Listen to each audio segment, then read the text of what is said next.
हमने अब तक 4000 से ज्यादा एक्सोप्लैनेट्स ढूंढ लिए हैं। अजब गजब संसारों की तेजी से बढ़ती व्यू रचना। जितना ज्यादा उन्हें जान रहे हैं उतने हम हैरान हो रहे हैं। उनमें ऐसा कुछ बिल्कुल नहीं है जैसा हमें अपने सोलर सिस्टम में दिखता है। वहाँ ग्रह एक दूसरे के संपर्क में हैं। वहाँ ग्रह कभी कभी अपने सूरज पर हमला कर देते हैं। दूसरे विशालकाय ग्रह बहुत नजदीक हैं। वहाँ वो सब मिलेगा जिसकी किसी भी रूप में आप कल्पना कर सकते हैं। पर एक एलियन संसार सबसे अलग है। इसे आप नर्क का ग्रह भी कह सकते हैं। हमने इस प्लैनेट के एटमॉस्फेयर को एग्जामिन किया तो हमें वहाँ पिघलता हुआ लोहा मिला। लोहा इतना गर्म है कि वो भाप बन गया है और आसमान से बारिश की तरह बरसता है। पर क्या वजह है कि ये ग्रह हमारे सौर मंडल के ग्रहों के मुकाबले इतना भीषण है? इससे हम ये समझ पा रहे हैं कि ब्रह्मांड अलग अलग तरह के ग्रह बनाने में माहिर है, उससे पूरी तरह अलग जिस पर हम रहते हैं। हमारे शांत और स्थिर दिखने वाले सोलर सिस्टम के बाहर अंतरिक्ष में भयानक माहौल है। अजीबोगरीब चीजें हो रही हैं, बिल्कुल बेरोक टोक। वास्प 76b यहां से 640 प्रकाश वर्ष दूर मीन नक्षत्र में है। पहली नजर में यह ग्रह किसी आम ग्रह जैसा ही लगा। वास्प 76b सूरज जैसे तारे का चक्कर लगाता है। इससे थोड़ी तसल्ली मिलती है क्योंकि ब्रह्मांड अनजानी चीजों से भरा है।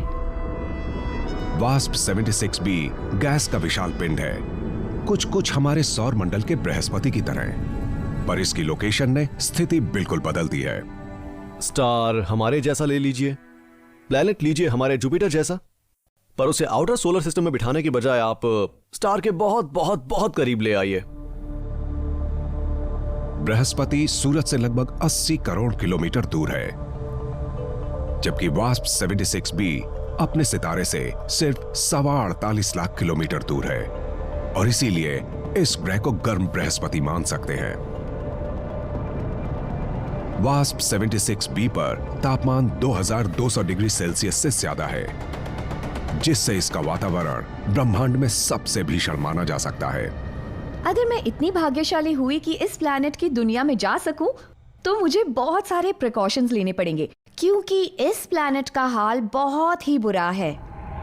इतनी गर्मी कल्पना से बाहर की बात है। हमारे सोलर सिस्टम में ऐसा कुछ नहीं है। अपने तारे से इतना करीब होने की वजह से इसके साथ एक और घटना हुई है। वास्प 76b का घुमाव अपने तारे से बंध चुका है।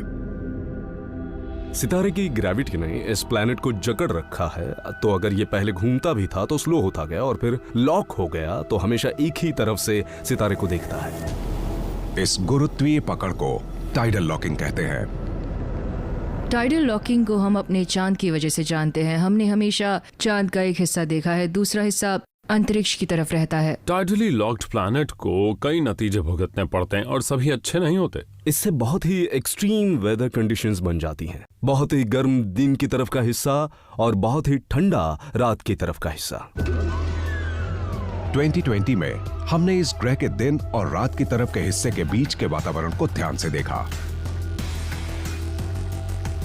इस सांझ के हिस्से में खूब बारिश होती है, पर बारिश में बरसता है पिघला लोहा। यहाँ पर लोहे की बारिश होती है। साइफाई नॉवल में भी ये कितना अजीब लगेगा, चलो लोहे की बारिश करवा दे, पर ये सच्चाई है। इतनी गर्मी है कि लोहा भाप बनता है और बारिश होती है। जब मैं बड़ा हो रहा था तो टीवी पर साइफाई देखता या नॉवेल्स पढ़ता तो कोई प्लैनेट होता जहां अजीब कंडीशन होती। ओह, यहाँ आकाश से लोहा बरसता है और मुझे लगता कैसी बेवकूफी है। और अब मुझे पता लग रहा है कि प्रकृति इतनी अजीब है कि हम सोच भी नहीं सकते। लोहा भाप कैसे बनता है? ज्यादातर मटेरियल्स दूसरी स्टेट्स में मौजूद रह सकते हैं, जैसे कि पानी है। पानी जब बर्फ होता है तो सॉलिड होता है और जब उसे गर्म करते हैं तो पानी बन जाता है, जो उसका लिक्विड फॉर्म है। और जब आप उसे और गर्म करते हैं तो ये भाप बन जाता है। और ऐसा हर केमिकल एलिमेंट के साथ होता है। तो लोहे को भी अगर आप बहुत गर्म करेंगे तो वो गैस बन जाएगा। तो देखा जाए तो लोहे की भी भाप बन सकती है, बादल बन सकते हैं और उसकी भी बारिश हो सकती है। ये दर्दनाक मौसमी हालात सीधा नतीजा है वास्प 76b की उसके सितारे से नजदीकी का। वॉस्प 76b अपने तारे के इतना पास है कि उसका तारा उसके एटमॉस्फेयर को गर्म कर रहा है, तो अपर एटमॉस्फेयर गर्म होकर ऊपर उठता है। दिन की तरफ के हिस्से में तापमान 2500 डिग्री सेल्सियस पहुंच जाता है। वहीं इस ग्रह के रात की तरफ के हिस्से का तापमान इसके मुकाबले काफी ठंडा 1500 डिग्री सेल्सियस है। तापमान में इस भारी अंतर की वजह से भीषण हवाई धाराएं बहती हैं। ग्रहों के इस ब्रांड न्यू क्लास में एक बहुत ही मजेदार बात देखने को मिल रही है, वो है इसका मौसम जो पहले कभी नहीं देखा गया। इन गर्म जुपिटर्स में हवा की इक्वेटोरियल जेट्स चलती है जो सुपरसोनिक है। हजारों